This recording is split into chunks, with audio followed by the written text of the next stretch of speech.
salve galera! Começando mais um episódio, Incendiados Podcast. E o nosso convidado de hoje, ele vai falar sobre os desafios pastorais, transformação de vida e maturidade na fé cristã. Vem com a gente nessa? Bora! É isso aí galera, começamos mais um episódio, Incendiados Podcast. Hoje eu tô aqui com meu irmão, o pastor Ademir.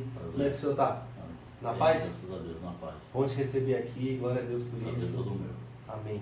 Deixa eu te falar uma coisa, você chegou até aqui, compartilha esse vídeo, curte, comenta bastante, porque quando você faz isso, o YouTube entende que esse conteúdo aqui é relevante e ele começa a mostrar para as pessoas. Então desde já faça esse favor aqui, porque essa história vai te inspirar, a vida do pastor Ademir vai mostrar para você que existe muito mais. Amém?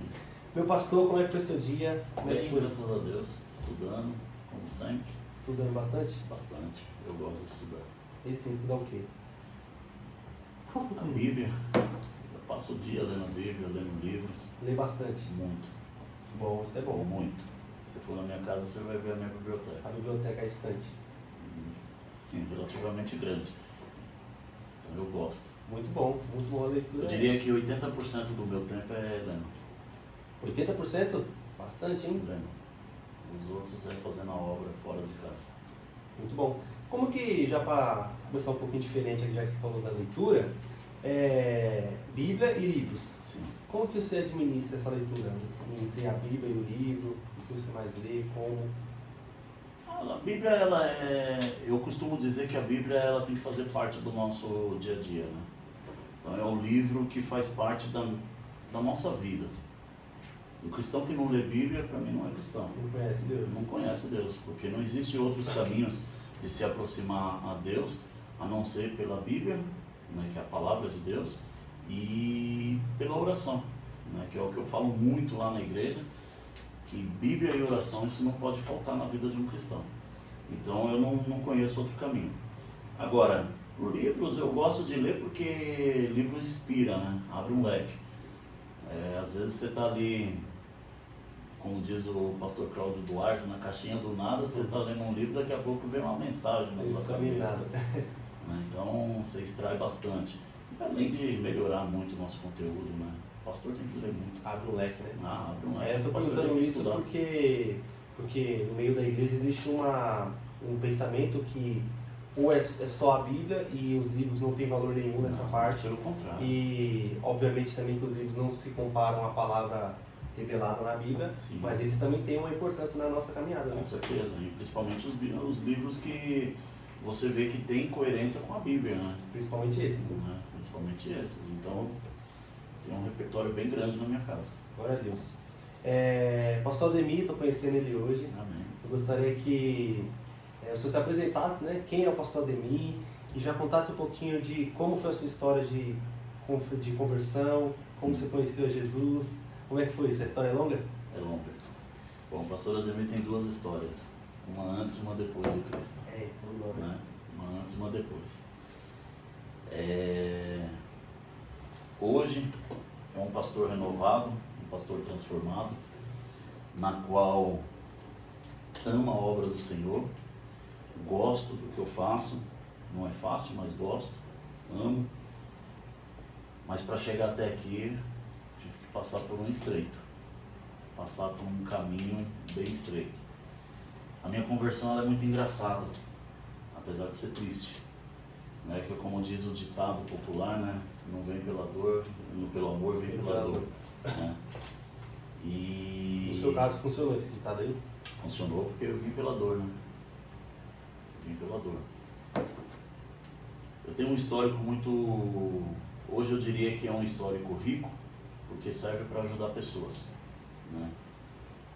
Eu sempre lembro de um filme que eu assisti, que me chamou muita atenção. A Filha do Pastor. Aquele filme me chamou a atenção. Ele mostra duas histórias naquele filme. Eu consegui extrair duas visões ali daquele filme. É o que o filme quis passar mesmo, que é a história da menina que não tem um testemunho e precisa de um testemunho. O outro é algo que acontece nos dias de hoje dentro das igrejas, que é os enviados de Satanás para tirar os que lá estão, né? E se você prestar atenção, aquela menina se desviou porque existia uma amiga dentro da igreja que ajudava a mentir, que mentia para o pastor e assim sucessivamente até que ela se desviou. Mas vamos ao o que o filme quis passar. Ela precisava de um testemunho. Ela não tinha um testemunho. Ela era uma pessoa que cresceu no berço, teve uma vida dentro da igreja, né, fazia tudo certinho, mas porém existiam limitações. Ela não poderia ajudar muitas pessoas. Por exemplo, se chegasse uma pessoa com um vício de droga, que testemunho ela tinha para ajudar? Né? Então ela precisou passar pelo que passou. E eu comparo a minha vida mais ou menos isso aí. Eu tive que passar, eu entendi o que Deus fez comigo. Entendeu? Que o contexto de vida que o senhor viveu, hoje Sim, serve como uma ferramenta. Demorou para eu entender. Demorou, porque o ser humano é duro, né, no coração. Muito. Muito duro. E eu tenho um histórico muito negro, assim, né, no meu passado. Eu me envolvi com drogas, me envolvi no crime. Né? Com 8 anos de idade eu dei uma facada no meu pai. Né? Meu pai quase matou a minha mãe, de bater, deu uma facada. Saiu de casa, passei fome. E foi dias muito, muito terríveis. E aquilo foi criando um algo dentro de mim. E eu cresci num ambiente desestruturado, vamos dizer assim. Né? Porque a minha filha, a minha mãe, ela cresceu, eu cresci ouvindo a minha mãe falar que eu ia ser igual ao meu pai. Porque eu tinha um pai agressivo, mulherengo, né? E que não ajudava a família. Tanto que ele nos abandonou com 8 anos de idade. Então foi difícil para mim. Imagina hoje eu me coloco hoje eu sendo pai, eu imagino o quanto é difícil uma criança crescer sem o pai. Demais. E principalmente um filho homem, porque a filha mulher, normalmente, as suas intimidades, as suas coisas, ela vai falar mais com a mãe dela. Embora que lá em casa é meio diferente o negócio, é mais comigo, né? Mas ela vai falar mais com a mãe. E o filho homem, ele vai desabafar mais com o pai, ele pega a referência. E eu não tive essa referência. E eu tive que buscar isso, porque eu tinha uma mãe que, coitada, ou ela trabalhava e dava atenção para nós, ou não. Ou a gente morria de fome, né?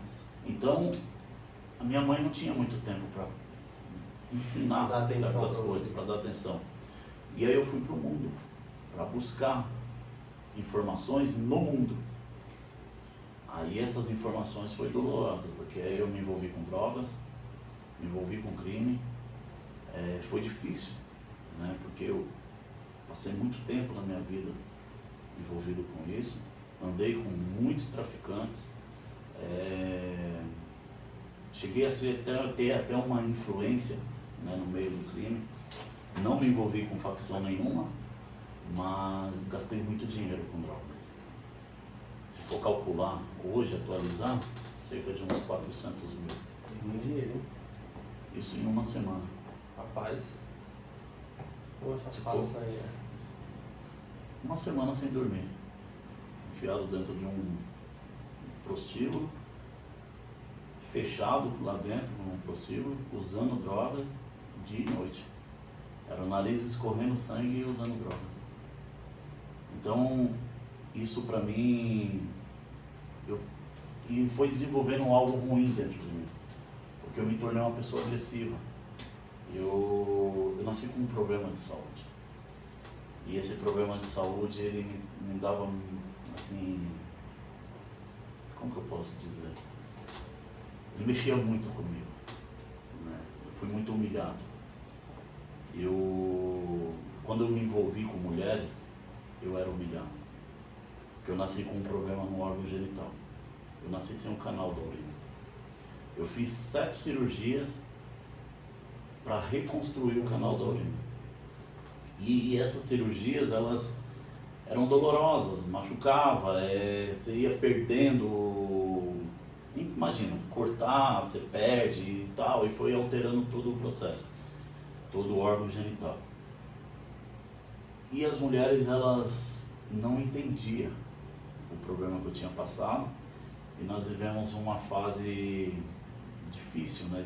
Porque nós vivemos uma fase do machismo, mas existem aquelas mulheres também que sabem, que falam muitas coisas que no meio das amigas, outras dão risada, outras não sei o que, enfim. Seria um machismo invertido. Exatamente. E aí eu sofri com isso. Só que para eu mostrar que eu tinha algum poder, eu desenvolvi algo ruim dentro de mim, que era a agressividade. Eu era muito agressivo. Muito agressivo. E eu cresci assim. Imagina, você crescer, você ter uma vida desse jeito e de repente você desconstruir isso daí. É complicado. Né? Muito tempo, né? Muito tempo. E de repente Deus começou a trabalhar e enviar anjos na minha vida, mas quem vai acreditar? Eu era um ateu, não acreditava em Deus. Não acreditava em nada. Nada. Bíblia para mim era um livro como qualquer outro, escrito por uma pessoa qualquer. Hoje começa que não um podcast falando que 80% da vida exatamente, que não tinha valor nenhum, principalmente espiritual. Então, isso criou algo muito ruim, né? Eu não dava abertura para as pessoas falar de Deus para mim. Se um amigo se convertesse, eu perdia a amizade com ele, eu virava a cara, não falava nada, excluía literalmente. E de repente eu aqui falando de Deus, tentando levar um pouco daquilo que eu vivi para as pessoas, isso para mim é algo muito maluco. Muito maluco, né? E aí Deus vai e envia um primeiro anjo, que é a minha esposa. Minha esposa veio para quebrar algumas cascas que existiam, mas não foi fácil para ela, porque ela me conheceu no auge das drogas, algo muito difícil, e de repente, passado aí seus 3 anos de casado, eu paro de usar droga. Passa mais um pouquinho, eu paro de beber. Passa um outro pouco, eu paro de fumar. Chegou um momento que eu falei assim, agora eu sou um santo. Literalmente. Eu falava isso. Eu falava para minha esposa, se eu morrer hoje, eu vou direto para o céu, porque eu não faço mais nada de errado. Porque a gente tem essa mente, né? E eu creio que muitos que não são convertidos acreditam nisso. Por quê? Acha que o ir para o céu é só ser uma pessoa boa, é só você fazer coisas boas. Eu tenho até um ponto para falar sobre isso. Claro. Que o senhor falou sobre o contexto de vida, sobre o testemunho de pessoas que passam por muitas coisas e chega no momento que Deus utiliza isso, assim como na vida do Senhor. Utiliza o seu testemunho para ajudar pessoas que estão passando pela mesma coisa. E essas pessoas também, igual você falou que você chegou no patamar que você se achava santo, bom, não faço nada de errado, só que falta a revelação de Cristo e conhecer a Jesus. E essa pessoa, por exemplo, era eu. E eu era exatamente assim. As pessoas me olhavam e falavam, não tem por que se converter, não faz nada de errado, só que a gente sabe que falta algo. E eu creio que até nisso, Deus também usa esses contextos, porque tem muitas pessoas assim como eu, e pessoas assim como o Senhor, que precisam ouvir. E Deus, ele é muito habilidoso nisso, de separar os mensageiros dele por contextos assim, né? Sim. Então, assim, eu estou tentando resumir aqui, tá? Não, fica à vontade. A história ela é muito longa. Eu fiz 14 cirurgias na minha vida, então você imagina o quanto eu lutei. Só da bexiga para reconstruir o canal da urina foram 7. Fiz cirurgia do braço, joelho e muitas outras aí. Então, assim, e aí o que acontece? Eu cheguei nesse momento que eu falei assim, hoje eu sou santo.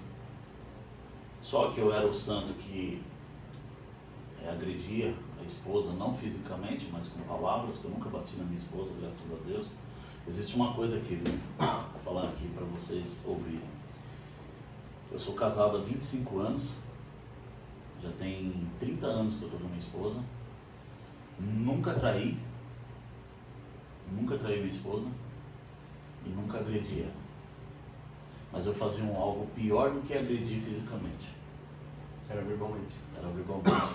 Eu humilhava ela diante das pessoas. Eu tratava ela como se fosse uma empregada minha, né? Eu não a respeitava como uma esposa. Ela acordava, sempre acordou muito cedo para ir trabalhar, de madrugada. E eu sempre cheguei muito de madrugada em casa, né, drogado porque queria caçar assunto, enfim. E Deus mostrou para mim depois que até estuprar, eu estuprei a minha esposa. Muitos devem estar se perguntando, né? Como assim, né? Casado estuprar? Porque o estupro não é só aquele que... Não é porque... O que caracteriza o estupro? Se a pessoa não quer e você força, isso já é um estupro. É contra a vontade, né? E eu fazia isso. Só que faltava um algo, que era Deus. Tinha um vazio dentro de mim. Todo ser humano tem esse vazio. Tinha um vazio, nada preenchia. Só que eu não queria ouvir Deus. Até que um dia, minha mãe me liga, fala de uma irmã dela que estava internada numa UTI de um hospital, e de repente ela chega para mim e fala assim: olha, eu preciso que você me leve lá para visitar minha irmã, porque é a última vez que eu vou ver minha irmã, porque ela está na UTI, estava com problema de câncer e tal. Eu não me atentei nas falas, a última vez. E aí eu falei: não, tudo bem, eu vou, me organizei, né, para ir e tal. A minha irmã também se organizou, foi junto. E uma semana antes de eu ir, eu tive uma visão dentro da minha casa. Eu achei que eu estava ficando louco. Eu não era convertido ainda. E eu achei que eu estava ficando louco. E de repente eu acordei de madrugada, que eu acordo muito nas madrugadas. A minha casa estava como se fosse essas lâmpadas acesas aqui, um clarão dentro de casa que você enxergava o cisco no chão. E aí eu acordei minha esposa e falei: nega, olha aqui, olha a luz que está aqui dentro, olha que claridade está aqui dentro. Ela: você está louco? Vai dormir. Vai dormir, seu doente. Né? Vai dormir, você está louco. E eu falei: mas olha a luz e tal. Não tem nada, olha a escuridão que está. Só eu enxergava aquela luz. E saí, levantei, fui atrás da luz, lá do foco dela. Né? E daqui a pouco aquela luz eu parei de frente para ela, assim, uma bola que estava dentro do meu banheiro. E aí eu estou olhando para aquela bola se apagando. Aí entra a ignorância, né? Porque a gente não entende as mensagens e os chamados de Deus, né? E daí, depois, posterior a essa luz, eu comecei a sentir algo ruim dentro de mim. Logo quando a luz se apagou? Comecei a sentir o peito apertado, um frio na barriga, um dom que eu tenho, que eu não sabia que tinha esse dom, e eu não gosto desse dom, né? Mas Deus deu. Qual? Que é um dom de saber quando alguém vai morrer. É muito ruim, né? E aí, de repente, eu comecei a sentir esse aperto no peito, esse frio na barriga, e eu falei: e agora? Veio aquela vontade de não viajar, aquela coisa de não viajar. Liguei para minha irmã, falei com a minha irmã estava sentindo a mesma coisa. E aí eu discuti com a minha esposa, porque eu queria levar minha filha para conhecer meus tios e tal, aproveitar que estava indo, né? E conhecer meus tios. E minha esposa não deixou. Deus já estava mostrando algo para ela também, e eu não entendi. E fomos viajar. 830 quilômetros de estrada. Fui lá para o interior de Minas Gerais. Muitos devem conhecer a cidade de Ponte Nova. Terra boa. A Ana está ali, cidade da família dela. É mesmo? Olha, de repente nós somos parentes e não sabemos. Vai ser lá o bairro do Pacheco. E aí, cidade de Ponte Nova. Chegando lá, eu cheguei numa cidadezinha que fica um pouquinho antes, Acaiaca. O trevo de Acaiaca. Né? Barra Longa, conhece também Barra Longa? Eu não conheço muito aí lá. Eu conheço ali Ouro Preto, porque não tem como você não conhecer, você passa, né, por Ouro Preto, né? E aí vai embora. Barra Longa é os confins da terra. Né? E aí chegando lá, vem uma ligação perdida no meu celular da escola da minha filha. E tá aqui, eu tento ligar e não consigo, tento ligar e não consigo. Aí fui conseguir falar com a família, já era por volta de umas 10 horas da noite. A minha filha tinha sofrido um acidente aqui, minha filha tinha 4 anos, sofrido um acidente. E nesse acidente, era uma coisa simples, né? Mas aí entra a falta de Deus, porque quando a gente não tem Deus, a gente age segundo a nossa intenção, nosso coração. E fazemos besteira. Nosso coração enganoso. Fazemos besteira. Os passos são errados.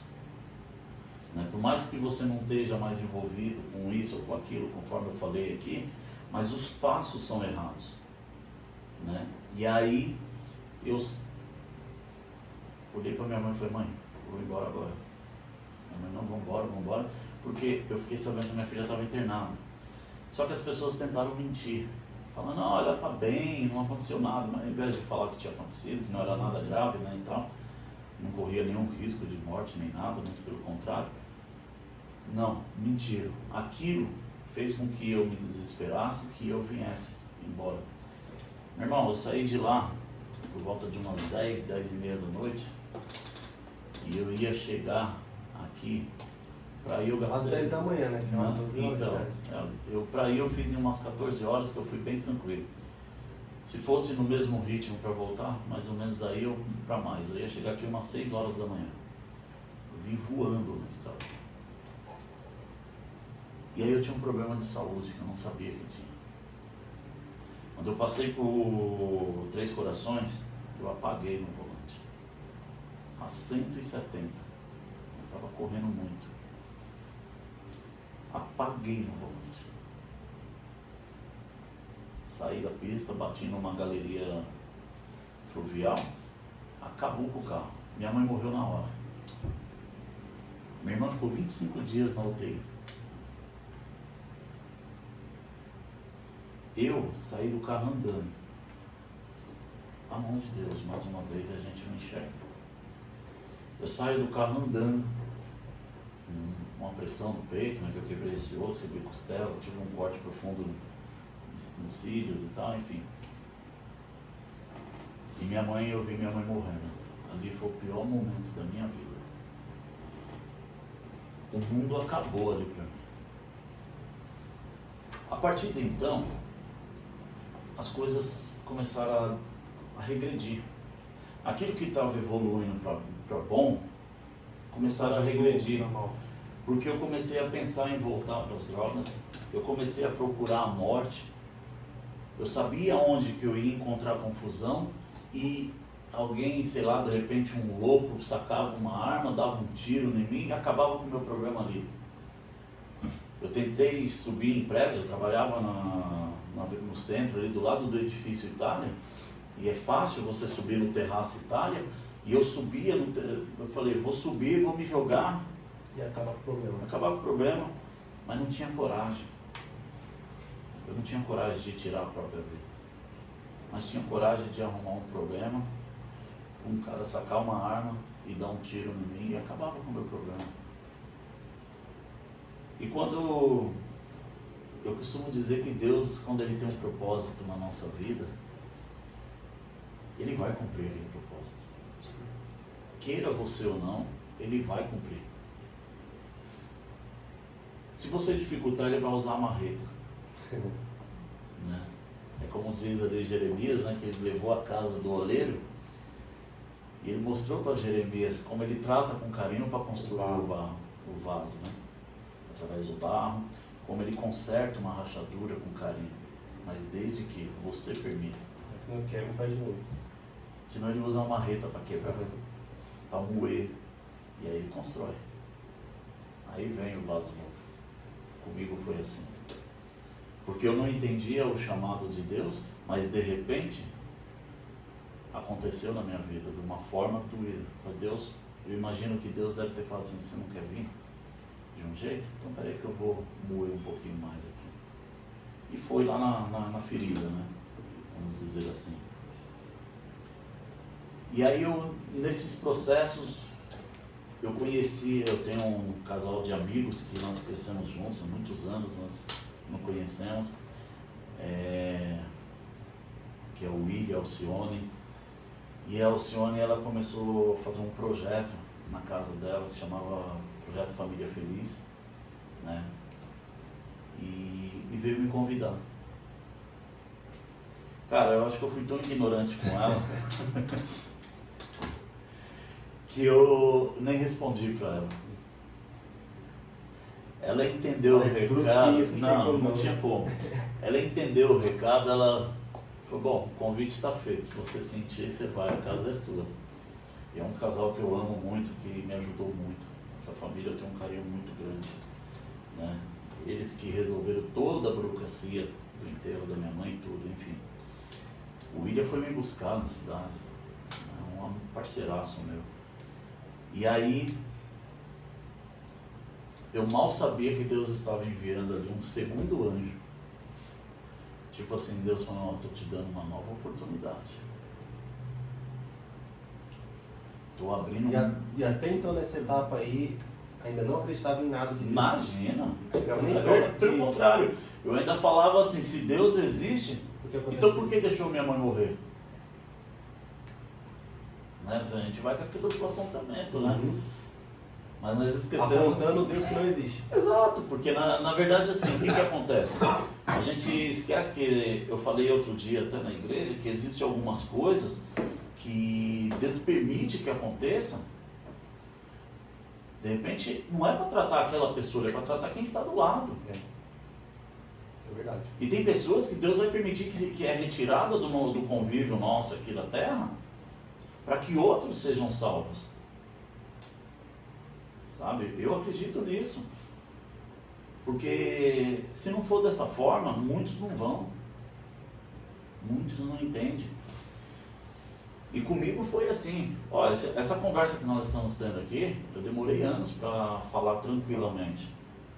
Se dessa forma que o senhor está falando ainda tem muitos que não crê, imagina se não tivesse. Pois é, já pensou?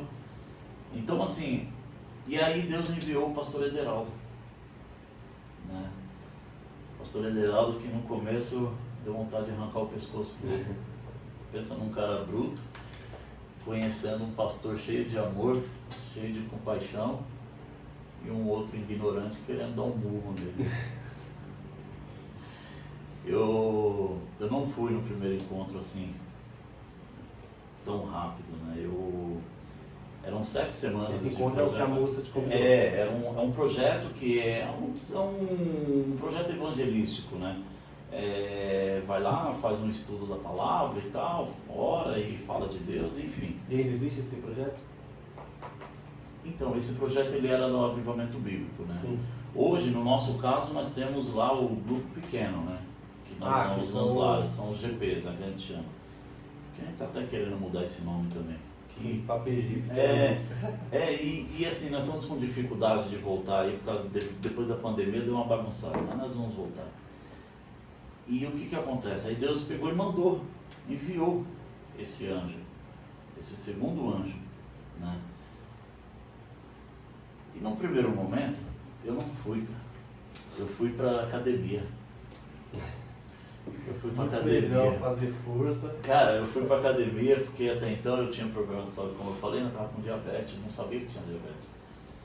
E quando eu cheguei lá no pronto-socorro, só voltar um pouquinho aqui, pra vocês entenderem, eu passei mal no pronto-socorro e o médico olhou pra mim e falou assim, você tem problema de saúde? Eu falei, olha, Não que eu saiba. que eu saiba não. Ele falou, cara, eu acho que você tem algum problema de saúde aí, tá? Acho que você tem diabetes, porque não é normal você passar mal do jeito que você está passando. Posso fazer o teste? Eu falei, pode. Aí ele pegou e fez o teste. O cara arregalou um olho, cara, o médico. Lá no teto. Tava 780. Não morreu, né? Não morreu porque... Não, o médico falou assim, cara, eu não sei como você está vivo. Eu não sei como você está vivo. Porque aí ele começou a perguntar como foi o acidente e tal, não sei o que. Eu falei pra ele, você estava vindo, de repente eu apaguei. Aí ele falou, ó, você apagou por causa da diabetes, ela subiu demais e teve um súbito ali. Eu falei, entendi. Ele falou, cara, era pra você ter morrido antes da batida. Nem por causa da batida, mas por causa do... Por causa da diabetes, do pico que ela deu, né? Aí, voltando lá encontro com o pastor Ederaldo. Eu voltei da academia, né? Que eu comecei a fazer academia, tratar da saúde e tal. Você vê, querendo morrer, mas tratando da saúde, né? Você vê que não bate, né? Não bate. A hipocrisia. Exatamente, né? O cara fala que quer morrer, mas não tem coragem de tirar a vida, mas vai lá tratar da saúde, fazer academia. Não quer morrer nada, né? Não quer nada. Tem gente que tenta se matar se batendo com a colher, não quer morrer, né? Não quer morrer. Tem Ou então como. pega uma faca cega, né? Não tem como querer morrer. Hipocrisia Risca a também. pele, mas não corta, né? E aí eu peguei, voltei da academia, olhei pra minha casa tudo escuro, falei, eu vou lá. Eu vou lá ver qual é que é desse pastor aí. Falei, vou lá ver qual é que é desse pastor. E se ele me falar alguma coisa pra mim, eu mando ele pra aquele lugar e é assunto resolvido, né? Eu era mais ou menos assim. Eu era de um tipo que de cada 10 palavras, 11 era palavrão. Né? Então o processo foi bem difícil da conversão. Aí de repente eu peguei, entrei, fiquei sentado na porta lá, a porta fechada, sentado ouvindo. Daqui a pouco a minha esposa percebeu que eu estava lá na porta. Falou, o Davi tá aí. Tá não, tá aí. Aí abriu a porta, tava eu lá sentado na porta, lá ouvindo a palavra. E aí daqui a pouco, aquele cara que veio cheio de maldade, já querendo o pastor mandar ir para aquele lugar, não sei o quê, calado estava, mudo ficou. Não abriu a boca para nada, né? Assim que Deus faz. Aí passou a semana, veio aquela ansiedade e tal, falei, pô, próximo encontro eu vou lá direto, né? Eu gostei, achei interessante. Aí quando eu fui na outra segunda-feira, eu já cheguei correndo do trabalho, tomei um banho, falei, e aí, vamos. Minha esposa olhou, oxi, vamos pra onde, doido? Eu falei, não, vamos lá pro encontro lá, meu, o pastor tá lá esperando, não vamos se atrasar não, viu, com o meu perfeccionismo, né, de atraso. Ela, não, vamos, então vamos. Aí fomos. No segundo encontro, eu quase dei um murro na cara do pastor Ederaldo. O sonho de dar um murro na cara. Cara, eu tinha uma vontade de dar um murro na cara dele. Ficamos ali cerca de 1h30 mais ou menos falando da palavra. E no final fui trocar ideia com ele. Aí saiu alguma coisa, né? Fui trocar ideia com ele e eu perguntei para ele, onde fica a igreja? Ele olha para mim com uma cara, mano, e fala assim, o que você quer na igreja? O que você quer fazer na igreja? Olhei pra cara dele assim. Eu cheguei a fechar a mão. Olha pra cara dele que ele vai estar assistindo esse vídeo aí. Ele sabe, eu já falei isso pra ele. Aí eu cheguei a fechar a mão assim, falei, meu, me veio um monte de palavrão na boca na hora, né? Falei, da mãe, meu. Aí, papo vai, papo vem, ele tinha falado mais ou menos do bairro, e era um bairro que eu frequentava de vez em quando lá com os traficantes e tal. Falei, eu sei onde é essa igreja, eu vou lá. Um domingo eu chamei minha esposa, falei, meu, vamos para a igreja? O primeiro domingo, depois da segunda-feira, né? Primeiro domingo, vamos para a igreja? Ela, hã? Como assim? Ir para a igreja? Como Sua assim? esposa era cristã? Nada, imagina, eu proibia ela de ir para a igreja. Não tinha como nem ser Imagina. E quando ela fala até hoje, quando ela ia no escondido. E se só eu sonhasse que ela ia, eu torcia o pescoço. Eu era anticristão. Aí daqui a pouco ela, vamos, se tu arrumou rapidinho, nós fomos. Irmão, para honra e glória do Senhor, nós se perdemos lá, nós chegamos na igreja e tal. Entramos pela primeira vez e estamos até hoje. Pra glória É a de Deus. mesma igreja. Não a mesma igreja, porque o pastor Ederaldo tinha um chamado, né, para abrir um ministério, né? Ele abriu um ministério, Deus falou comigo para ir junto com ele. Que aí hoje nós é a saímos. igreja que o senhor pastoreia. Isso. Hoje é a igreja que eu pastorei. E estou lá até hoje. E um processo rápido, viu? Um processo aí de 10 anos para cá. É, rápido. Processo Rápido. rápido. O que o senhor viu ou sentiu ou pelo menos se você consegue entender isso, que fez você mudar de ideia na questão de começar a enxergar Deus mesmo? Porque uma pessoa que não acredita em nada de Deus, a pessoa que é ateu, não acredita em nada de Deus. E o que faz uma pessoa nesse nível, nesse naipe, olhar e falar, isso é Deus? Se você conseguir construir bem a pergunta. Eu entendi. É assim, ó. Imagina quando você está sem perspectiva de vida que era o que aconteceu comigo, não tinha perspectiva de vida. E de repente você começa a achar graça em algo. Enxergar uma direção. Vamos dar um exemplo aqui. Você vê uma criança triste, chorando, e de repente você dá um doce para ela e ela começa a abrir um sorriso. Foi isso que eu senti. Eu comecei a sentir algo diferente dentro de mim. Algo aconteceu. E, coincidentemente, vou voltar um pouquinho aqui só para entender esse contexto aí. Quando eu sofri o acidente, que eu entrei ali numa depressão, o William e o irmão dele, o Gilmar, eles passavam na minha casa todos os dias. Eles passavam um período comigo todos os dias. E eles estavam muito preocupados comigo. Porque eu surtei um dia na minha casa, minha filha brincando com os brinquedos assim na sala, eu dei um chute na minha filha. 4 anos. E a Amanda, minha filhada, né? A gente fala filhada hoje, porque ficou o título, né? Ela sempre foi cristã, ela e a mãe dela. E ela foi e comprou uma Bíblia e me deu. Eu não maltratei ela quando ela me deu aquela Bíblia, porque eu tenho um carinho muito grande por ela. Mas também, naquele primeiro momento, ficou lá um negócio jogado lá, né? Encostado lá no canto. Aí quando eu comecei a sentir esse algo de Deus, eu entrei na igreja, eu não me lembro a palavra que foi pregada, né? Mas eu comecei a sentir esse algo. Eu voltei para minha casa, naquela mesma noite eu comecei a abrir a Bíblia. E aí eu lembro que a primeira vez que eu abri a Bíblia na minha vida, caiu em Isaías 49. Cara, aquilo foi algo surreal para mim. Foi algo assim que marcou a minha vida. Uma mensagem que clareou tudo. Foi. Porque Isaías 49 vai falar assim: acaso uma mãe pode esquecer seu filho que ainda mama? E se por acaso ela esquecer, nas minhas palavras, eu jamais esquecerei de você. No versículo seguinte vai dizer: eis que eu tenho te gravado na palma da minha mão. Aí foi como se fosse a própria voz de Deus ali, e era, né, que é a palavra de Deus, falando dentro de mim assim, sabe? Arrancando algo que estava dentro. Aquilo entrou na minha mente assim de um jeito, eu falei: poxa, eu sou algo especial. Eu tenho um pai. Eu tenho algo especial. Eu vou buscar. Eu vou aprender disso. Com 3 meses eu estava liderando um grupo pequeno, já estava tendo um pouco de domínio da Bíblia. Só para você entender como começou a acontecer o negócio. As coisas começaram a acontecer muito rápido. Muito rápido.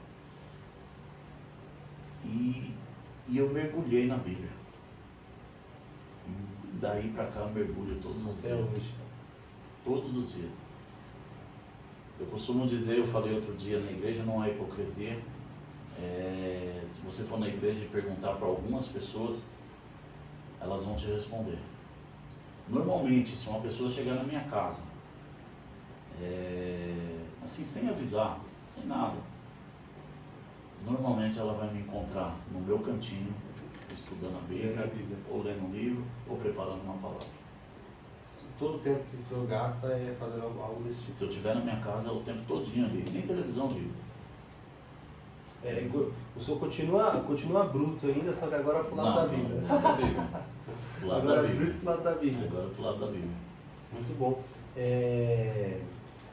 E nessa caminhada foi muito rápido, o senhor começou a se relacionar com as coisas de Deus, a aprender. Sim. Isso é o ponto básico do cristão, né? Às vezes a gente vê muito cristão perdido justamente porque não conhece a palavra de Deus, né? Preguiça. A preguiça é um grande mal, né? Porque você erra por coisas tão básicas que está tudo aqui. Às vezes as pessoas, eu não sei o que fazer, eu não sei por que eu nasci, Sim. Eu não sei de nada desse jeito, e Deus já falou tudo isso. Está tudo aqui, é só ler. É só ler. Só ler. Dizem, a todo tempo estão querendo mudar a Bíblia, né? Atualizar a Bíblia. Falar assim que a Bíblia é um livro ultrapassado, que a Bíblia é um livro que não serve, estão querendo arrancar, aí agora surgiu um comentário aí que estão querendo arrancar uns trechos, né? da Bíblia, porque, entre aspas, falam que é homofóbicos e assim sucessivamente. Mas, se você parar para pensar, é um livro antigo, que se usa aí há mais de 4.000 anos, mas porém é um livro tão atual e que fala para o mundo inteiro. O senhor prova disso, né? Sim. Abriu ali uma palavra, um versículo que bateu diretamente na alma. Exatamente. Atualizadíssimo. Exatamente. Então, a Bíblia é algo espetacular. O que acontece com o cristão hoje é algo, não vou generalizar, mas a maioria não tem o conhecimento porque querem a autoajuda. Né? Querem a autoajuda. Se a pessoa se aprofundar, o mesmo Deus que fala comigo, fala com todos através da palavra. Com certeza. E eu acho o maior milagre da Bíblia é poder enxergar, né? Pessoas de tempos tão distintos falando a mesma coisa. Sim. E você fala, como é que pode um negócio desse acontecer? É verdade. Você olha, você vai ler lá o Antigo Testamento, o próprio Isaías, falando do Cordeiro Mudo que viria, e você vai ler lá... Isaías é quase o livro todo falando, apontando para Jesus. Tanto que chama ele de profeta messiânico, né? Que fala de Jesus o tempo todo. Sim. Muito bom. E aí, o senhor continua essa caminhada, foi aprendendo, amadurecendo até hoje, e hoje o senhor pastoreia uma igreja. Sim. Então hoje o senhor está numa posição de liderança, uma posição de influência. E como foi isso? Como que foi essa transição ao ministério, a começar a trabalhar mais efetivamente a fé? É assim, ó, foi meio complicado, porque no primeiro momento a gente não quer, né? A gente abre mão ali do chamado. Mas começou a acontecer de uma forma meio estranha, porque eu sempre fui aquele tipo de pessoa assim, que chega chegando. Eu chego, eu me entroso com todo mundo, eu me relaciono com as pessoas, eu tenho essa facilidade de me relacionar, de conversar, de fazer amizades. E na igreja não era diferente. Eu sempre tomava frente, eu sempre fazia, sempre não sei o que, sempre ia para cima. Um espírito de liderança, né? E aí, daqui a pouco uma pessoa chama de pastor ali, outra ali, daqui a pouco muitas pessoas começaram a chamar de pastor e houve esse reconhecimento. Deus falou com o pastor, né? E veio a consagração. Em cima disso aí eu já quero te fazer uma pergunta. Claro. Boa, que a galera tem bastante dúvida. Pastor, o senhor acha que o ministério pastoral, a pessoa já nasce com ele e com o tempo a comunidade enxerga isso, como foi o seu caso, ou você acha que a pessoa se torna pastor com o tempo? Não, acho que ela nasce. Eu também. Ela nasce. Porque hoje nós vivemos uma época aí que existem pessoas, e eu já ouvi de pessoas, né, que querem ser pastor. Querem. Mas não tem a vocação para pastor. Exatamente. Já ouvi de pessoas também falar assim, ó, eu sou pastor de púlpito. Conversa é essa. Eu não sou pastor de ovelha, eu sou pastor de púlpito. Então, rever o conceito. Né? Rever o conceito, porque ser pastor, você tem que estar no meio das ovelhas. Você tem que ter cheiro de ovelhas. Por mais de dificuldades que você tem com algumas questões, mas o carisma você tem que ter. Você está no meio das ovelhas, você tem que estar. Você precisa unir. Agora, o pastor só de púlpito, o pastor que não vai no lar, o pastor que não apacenta, que não conversa, que não visita, não é pastor? Para mim não é. Exatamente. Para mim não é. É que muito além disso. Se criou uma visão muito deturpada do que é um pastor hoje em dia, principalmente no Brasil. Claro. O que a gente vê são uma carreira ministerial que termina com um prêmio de pastor. Quando na verdade é exatamente isso que a gente falou. A pessoa existem pessoas que visam. Sim, mas que existem pessoas que visam lucros. Sim. Dinheiro. Sim. Como eu já ouvi de muitos que falam assim, achei a mina de dinheiro. Que é o pastorado. Sim. Entendeu? Agora, se o camarada estiver disposto a sentir as dores, aí é diferente. É diferente. Porque o pessoal que está à frente do ministério é o que mais sofre, o que mais serve. Opa! Com certeza. Não é fácil não, meu irmão. Porque se a pessoa entendesse o que é ser pastor, ela não aceitava. É por isso que eu fiz essa pergunta. Justamente para sanar essa dúvida. Porque tem pessoas que elas querem ser pastor, ou querem ser um evangelista, ou querem ser um mestre, só que elas não entendem o que realmente é isso. Elas não entendem que para você ser um pastor, você precisa ter uma vocação. Exato. E quando você tem uma vocação, a sua própria comunidade, como foi o seu caso, começa. E aí, pastor? Você é pastor? Eles começam a perceber que tem isso dentro de você. Isso serve para o pastor, serve para o evangelista, serve para qualquer um outro. E esse problema, principalmente da igreja brasileira, de criar uma carreira como se fosse uma escada em que o prêmio é ser pastor, gera nas pessoas esse sonho. Então, é que ser pastor não é vocação, né? Ser pastor é o quê? Ser pastor não é você ter uma vocação. É chamado. É diferente, chamado é diferente de vocação. Qual é a diferença? Fala aí pra gente. Ó, o chamado é o reconhecimento. A vocação é algo que você busca. É diferente. Existem alguns pastores que atribuem uma fala que eu não concordo com essa fala. Isso eu, tá?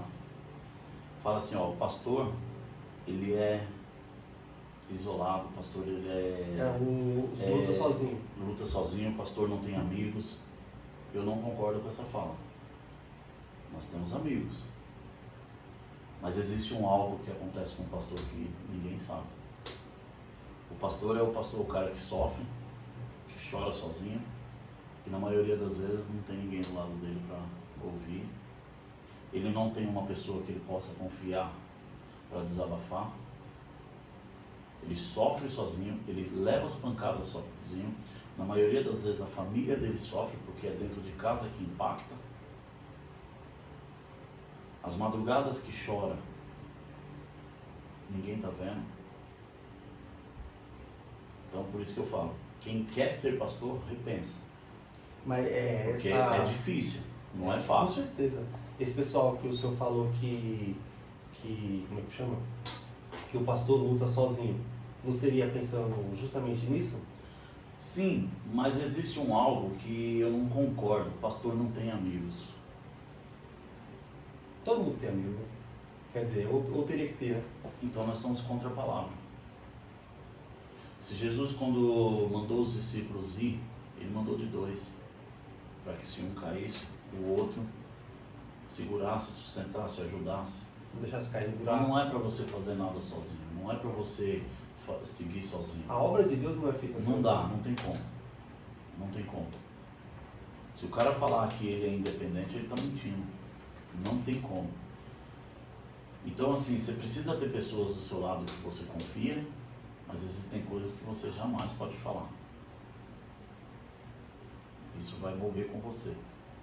Só que dessas coisas que você jamais pode falar, tem coisas que te machucam. Você chora, você sofre. Você sofre a dor da pessoa, né? Na verdade, a Exatamente. dor do próximo. Você entende que é diferente de ser pastor e pastor de púlpito?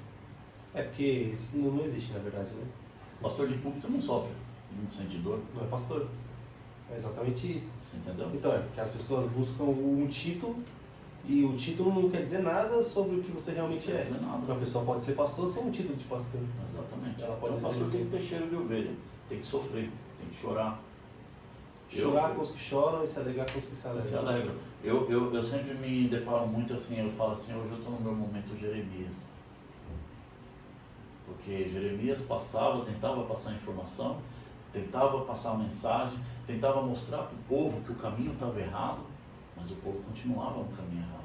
Ia até o rei e falava, olha rei, se você não voltar aqui, nós vamos sofrer. Levava as pancadas, levava os açoites, sofria. Então, é mais ou menos isso aí, meu pastor. E chega ao ponto de a pessoa sofrer tanto e aquela pessoa, por exemplo, não querer escutar, não querer Sim. aprender. Só que eu quero abrir um parênteses aqui, que dificultou hoje o quesito pastor. Porque nós estamos numa nova era aí, né? Uma nova modalidade, uma modinha do momento. Modalidade do quê? Hoje nós temos aí o tal do coach, né? Nós temos o tal do coach, que prega para o coração das pessoas, mas não prega para o espírito. Tem um pastor de púlpito, agora tem um pastor de Instagram. Você entendeu? Aí tem o pastor que gosta da rede social, da mídia, mas não sabe usar aquilo para ganhar almas. Usa para o benefício próprio somente. Exatamente. Então, hoje nós temos essas modinhas aí que dificultam. E aí é onde vem o interesse para muitas pessoas que querem ser pastor. Por causa dessas referências. O coach abriu muita porta aí para a pessoa falar assim, ó, eu quero ser pastor, eu tenho vocação para ser pastor. Opa, você quer ser um pregador, mas não um pastor. É porque na verdade as pessoas elas buscam referência em lugar errado, né? Porque elas não vão ver o que é ser um pastor à luz da Bíblia, elas vão ver ser pastor, o que é ser o pastor à luz do que elas veem no Instagram. Só quero deixar claro aqui que nada contra coach. Nada contra. Mas existem pastores aí que precisam rever o seu conceito. Não, eu tenho alguma coisa contra a teologia coach, né? A teologia de apenas sucesso, de que o cristão, para ele ser um cristão abençoado, ele tem que ter sucesso, ele tem que ter uma vida acessível, e não foi isso que Jesus prometeu. Não. Contra isso eu tenho coisa. Agora o coach que trabalha com isso, coach financeiro, isso aí é outra coisa. Mas usar a palavra de Deus, acho que tem que ir mais a sério aí o negócio. É que a gente precisa entender, né? O evangelho é suficiente. A palavra de Deus é suficiente. Sim. E não existe nada mais que possa aumentar essa mensagem. Sim. A mensagem é única. E quando a gente prega uma mensagem, que é Romanos 1. Poder de Deus para a salvação do mundo. Esse Exatamente. é o evangelho. Mas está faltando muito isso hoje. Então, é por isso que, glória a Deus, que estamos de pé para trazer essa mensagem. Né? A igreja está sofrendo uma mudança muito grande. Eu diria que nós estamos no pior momento da igreja. Por qual motivo? Internet está interferindo. Ó, eu vou falar algo aqui. Eu gosto de falar as coisas e eu costumo dizer que tomara que eu morda a língua. Né? Tomara que eu esteja errado. Tomara que eu esteja errado. Mas o futuro presente que nós estamos vendo aí um bando de crente desviado falando que está congregando em casa através da internet. É o desigrejado, no caso. Exatamente. Nós vamos ter um monte de gente desigrejado falando que é crente só porque fica em casa através de uma tela que você não é a mesma coisa que você está no tempo. Não é. Na igreja você recebe algo diferente do que você recebe na sua casa. Mesmo porque que na sua casa, eu falo isso com muita propriedade, porque eu vivi um período desse momento aí, né, de assistir culto em casa online e você se distrair. Você está com o aparelho ligado, mas você não está conectado. Você não está se relacionando diretamente. Não está. E existem coisas que acontecem num culto, às vezes Deus usa um irmão, uma irmã, ou sei lá, às vezes entra uma pessoa lá, vai entregar algo para você que na sua casa você não vai receber. Às vezes você está precisando de uma cura, aquela pessoa vai lá te entregar aquela cura. Na verdade você não vai estar lá, né? Então a pessoa não vai ter nem como orar por você. Você entendeu? Então não tem como. Então você perde tem algumas coisas diferentes. E as pessoas elas não entenderam que temos que aproveitar o momento que nós temos, a oportunidade que nós temos. Porque vai chegar um tempo que nós não vamos mais poder ter igrejas, ter templos, falar de Deus. Isso aqui vai se acabar. Ainda nós não vivemos perseguição. Nem um pouco, mas vamos viver. Mas nós vamos viver. Isso vai acontecer. Então, a internet ela está influenciando. A última vez que eu preguei, eu falei sobre isso, de como o cristianismo, o cristão, está começando a ser mal visto pela sociedade cada vez mais. Sim. Antes uma pessoa que era cristã, ela tida como uma pessoa boa, uma pessoa honesta. Agora, isso está se invertendo. Por quê? O mundo está se posicionando de uma maneira pecaminosa que é totalmente normal para o mundo. E quando você vê um povo que se levanta e fala, isso aqui está errado, eles olham e falam, errado é você.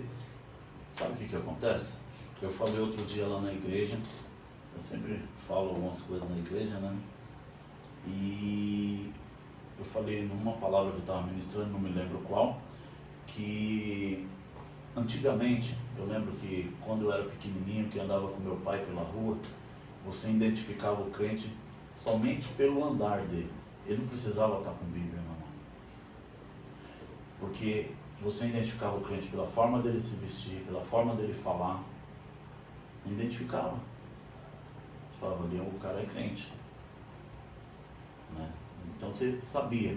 Hoje, você não consegue identificar. Se perdeu isso daí. E tudo isso por quê? Por causa da tal da modernidade. Porque existe algo, eu não sou contra a internet, tá? Eu quero deixar algo claro aqui, eu não sou contra.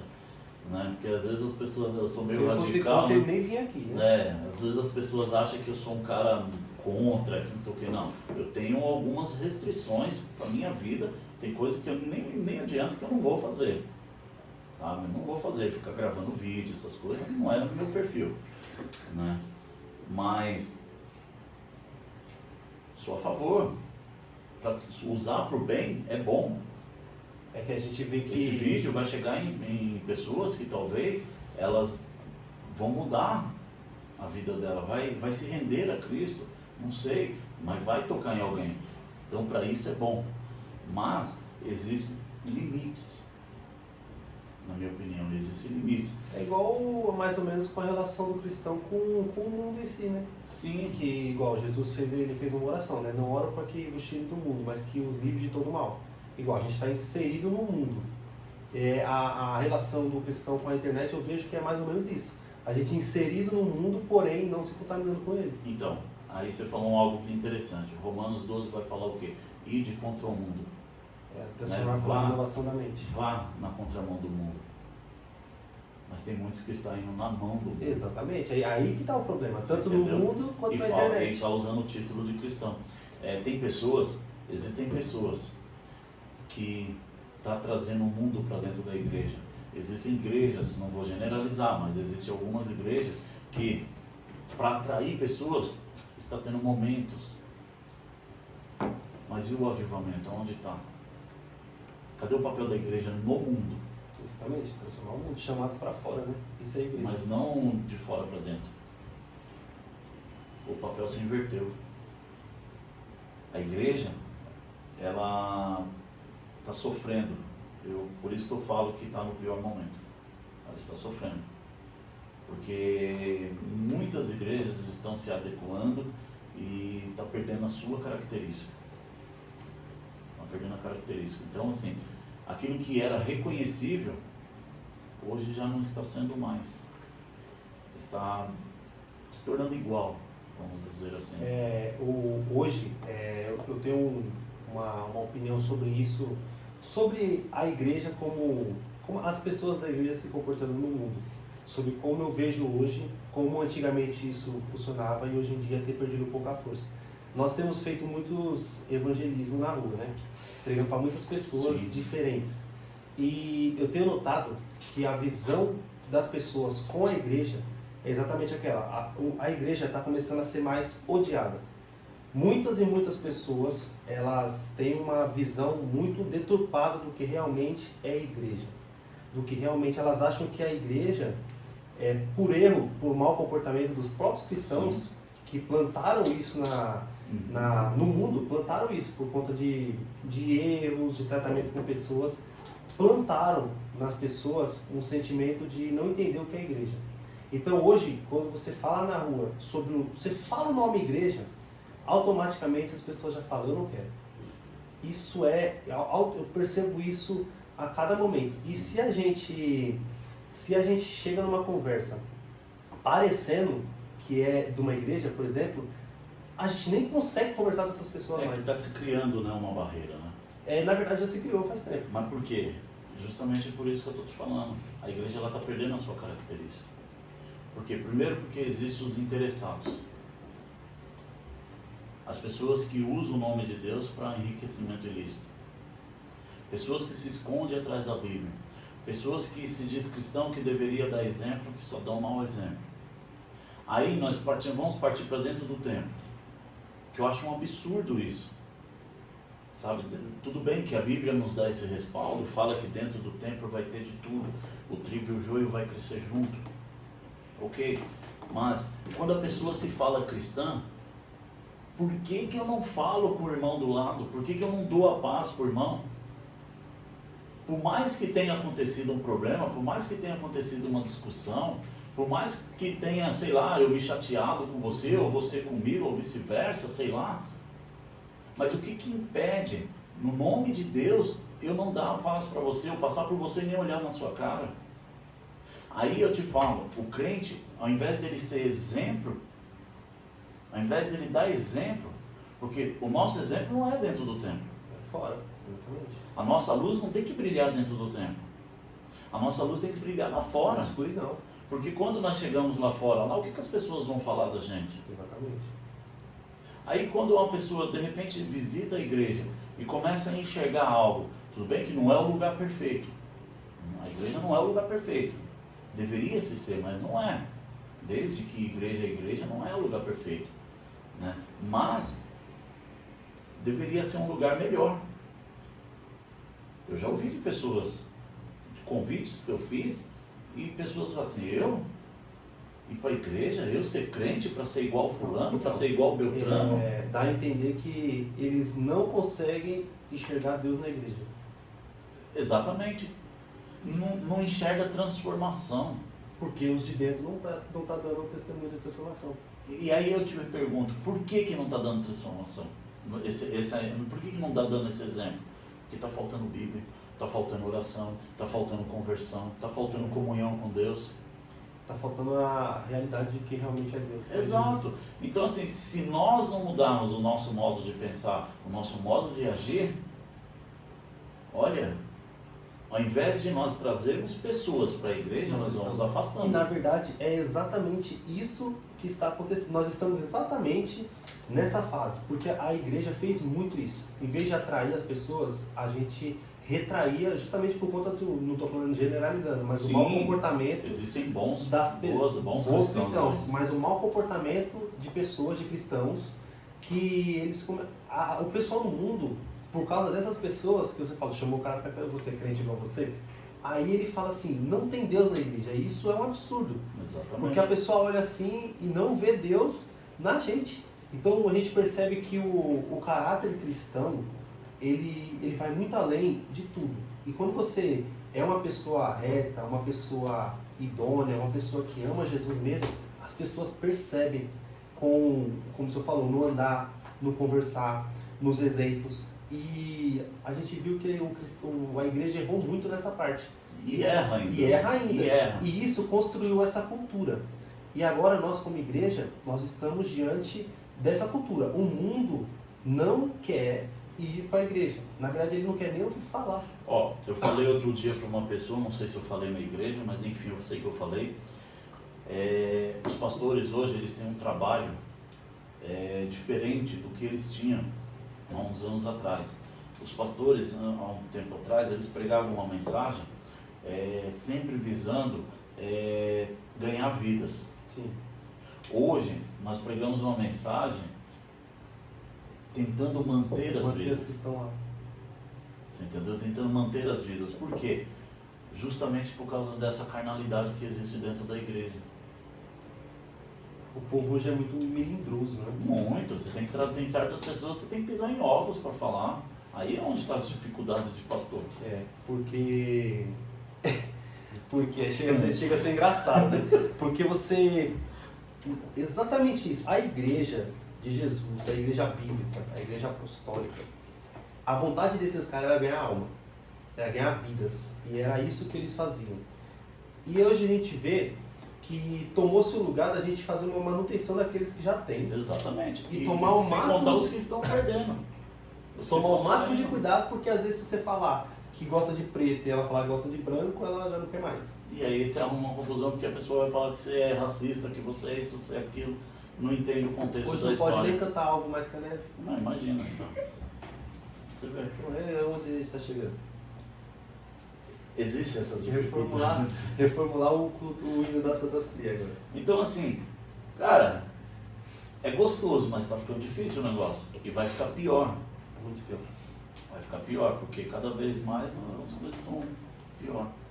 Muito pior, mas mediante a tudo isso, eu acredito que a pregação do verdadeiro evangelho continua sendo o que falta. Sim. Porque tanto para quem está dentro, quanto para quem está fora.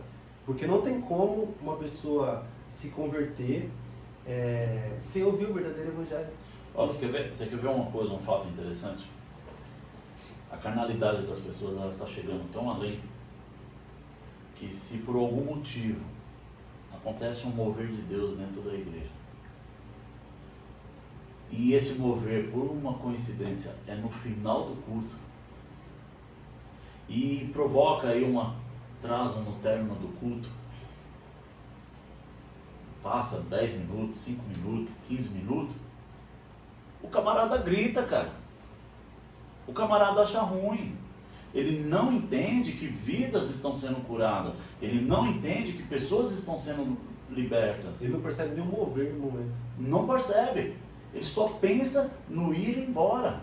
Tem que ser cronograma, assim, um negócio ali certinho, terminar no horário certinho.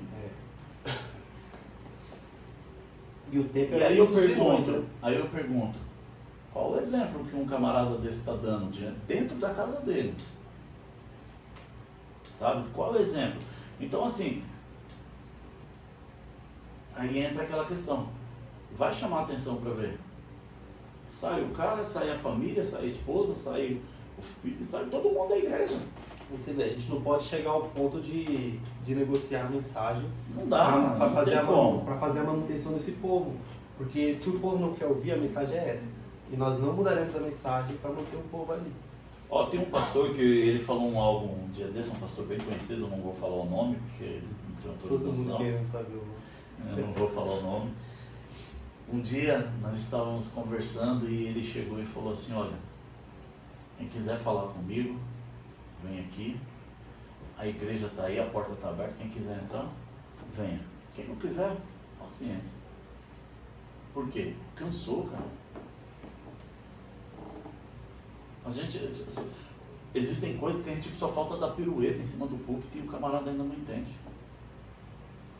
Tem as vantagens boas de ser pastor, mas tem os prós, cara, é muito ruim. É triste. Porque o pastor sofre, imagina. Deus faz um algo, opera, cura pessoas se rendem, pessoas... Ó, já aconteceu na igreja de eu ignorar assim um algo para não trazer nenhum desconforto, de eu sentir a vontade de fazer um apelo, eu não fazer para não estourar no tempo, para que as pessoas não achem ruim. Isso é grave, hein? Ó, para você ver a que ponto nós estamos chegando. Cheguei em casa chorando, depois de uma palavra pregada que você sabe que tocou em pessoas, porque a gente sente quando a palavra está fluindo. Também a gente sente quando a palavra não está legal. Uhum. E aí eu cheguei em casa chorando. Poxa, eu devia ter sido mais ousado. Sabe, eu devia ter... Então, para você ver que ponto nós estamos chegando, tudo isso por quê? Por causa de carnalidade, falta de entendimento das pessoas. E essa falta de entendimento, eu atribuo à falta de leitura bíblica, falta de oração.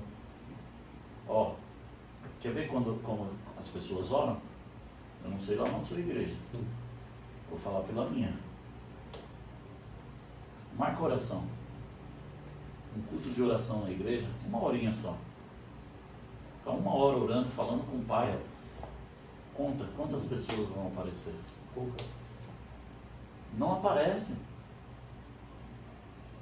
Não aparecem. E se intitulam espirituais. Nesse ponto aí, pensando nesse problema da igreja, carnalidade, falta de maturidade, né?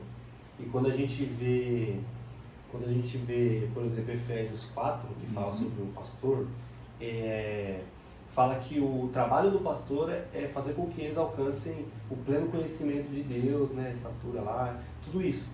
Realmente que eles alcancem a maturidade na fé. Sim, sim. Então, eu acho que o que falta, não é o que falta, o que tem que ser, manter fazendo, é a pregação do Evangelho, Sim, dia e noite, sim. para que um dia essas pessoas, eu sempre abram os olhos, que quando a gente fala sobre Jesus, a gente percebe que a Bíblia usa muito exemplo do véu no olho, dos olhos se abrirem.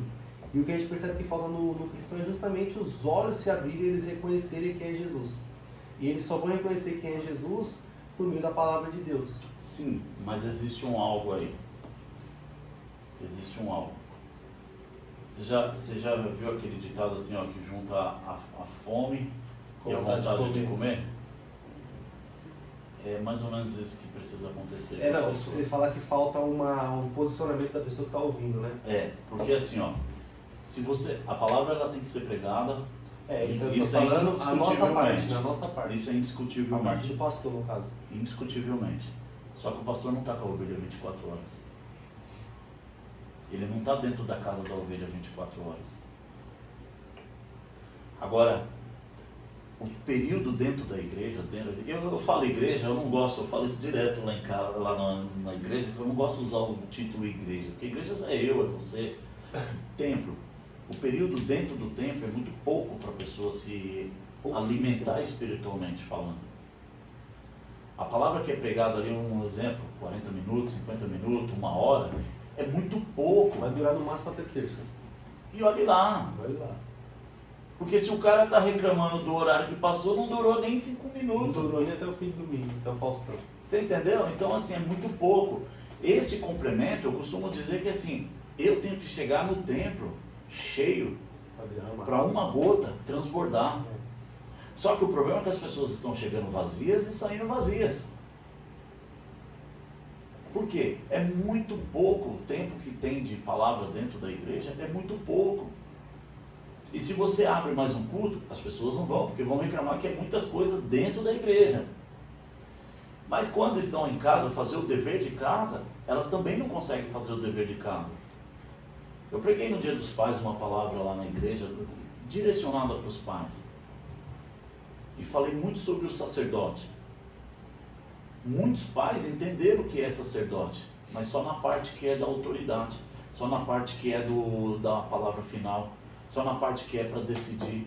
Mas e na parte que é para chamar os filhos e ensinar, na parte que é para chamar a esposa e ensinar, na parte que é para chamar a família e orar junto, e fazer um devocional, e fazer um estudo da palavra? Aonde entrou essa parte do sacerdote? E existem muitos pais que não fazem isso. Existem muitos que dentro de casa que nem se conversam. Está faltando esse alimento dentro de casa. Porque a conversão, ela não vem só do culto. A transformação, ela não vem só do culto. É só um pouquinho. É muito pouco. Na verdade mesmo, a gente está olhando para tudo isso, a gente está tendo que desconstruir uma cultura que foi fomentada, de que você ser cristão, você está no culto domingo, e você ser cristão é somente aí é religiosismo. Religiosidade, exatamente. Não é uma adoração. Então, exatamente isso que tem que ser desconstruído e trazer um entendimento do que realmente é Jesus, do que realmente é ser cristão, do que realmente é servir a Deus. E eu queria perguntar isso para o senhor agora, para a gente finalizar, mediante esse problema. Vocês controlam aí o horário, se depender de mim, fica até amanhã. Para entender, nós temos um problema claro: religiosidade, falta de maturidade, falta de entendimento do que é o Evangelho, e mais ou menos que isso aí, uma coisa puxa a outra. O que o senhor, como pastor, como líder de uma igreja, vê que nós precisamos mudar ou fazer verdadeiramente, ou que acha que Deus tem que fazer, ou a área que Deus tem que trabalhar, para que essas pessoas se voltem para Cristo de uma vez por todas? Nós, como igreja, é continuar levando o Evangelho. Ponto. Falar de Deus. Não pode ter medo, não pode ter timidez, não pode ter nada. É falar. E divulgar as boas novas. Ponto. E ajudar os mais fracos na fé. Isso nós temos que fazer. Ir na casa, visitar e tal. Não é só o pastor. Não pode se limitar ao pastor. Porque quando Jesus fala, vinde a mim todos que estão cansados e oprimidos, que eu vos aliviarei, e ide pelo mundo e pregai o Evangelho, ele não está falando, para vós, pastores, bispos, diáconos, não sei o que, vão pelo mundo e pregam o Evangelho. Não, ele fala, vão pelo mundo, todos. Todos. Então, você não pode esperar só pelo pastor, porque o pastor não vai conseguir chegar na casa de todos. Que não é uma missão só dele, né? Você entendeu? E vai ter lugar que você vai chegar que eu não vou chegar. As minhas ovelhas vão chegar e eu não vou chegar. Existem portas que vão ser abertas para elas, mas não para mim. Existem pessoas que vão se achegar a Jesus através da vida delas, e não através da minha vida. Então, isso não pode parar. E as ovelhas, os obreiros, vamos dizer assim, num modo geral, tem que ter esse suporte, como que eu posso te dizer, essa liberdade para fazer.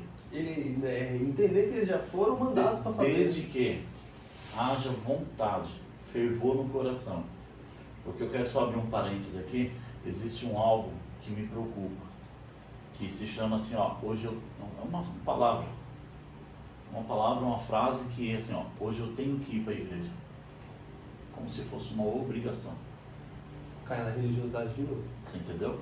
Então, a partir do momento que eu entender que eu vou para a casa do Pai, que eu vou adorar o Pai, e que é espontâneo, quem estiver no meu redor vai enxergar isso aí. Aí ninguém quer atribuir o eu tenho para eu tenho que pregar o Evangelho. Porque o Evangelho sim é uma obrigação. Você entendeu?